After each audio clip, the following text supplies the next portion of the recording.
inkling of it, because when I was watching the aforementioned episodes, we've got a clip here which gives us a bit of an insight, OK? Let's just run this. Tell me that's not yours. You like? Oh, I read there was only 3 in the whole world. Yep. Me, the Sultan of Brunei, and some drug guy. Oh, it's magnificent. Here. And that's why I was never picked. Really? Go for it. I am so happy. Oh. Oh. Oh. Get a room. Can I? Oh, I wish I knew how to drive.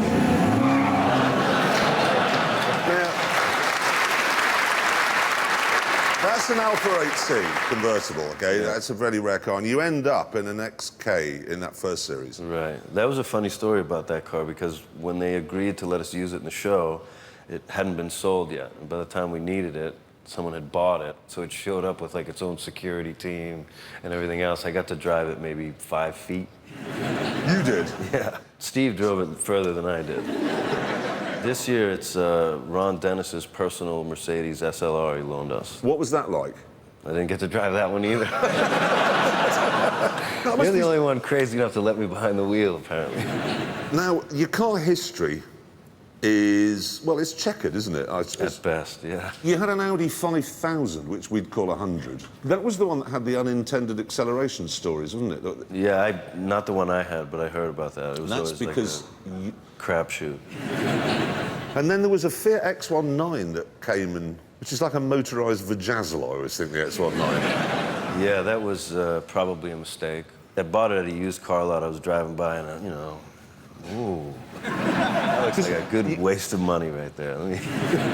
You used to have a Porsche, a turbo, didn't you? Yeah, I had a 2000 996 turbo. As I understand it, you modified that.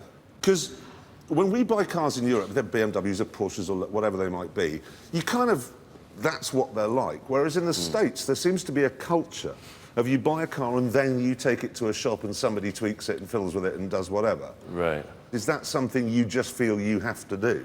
Well, for me, it's kind of like if someone who doesn't know anything about cars can just go down to the store and get the same car, well, that's not right. I mean, I love cars, so mine should go a little faster, I think. Oh, so what did you do to the turbo? The turbo, I had a Gambala computer program put in it, and an exhaust and Tech Art suspension loaded. And then I took it in to have the mass air sensor was starting to go. This was probably super boring for most people. No, it's Top Gear.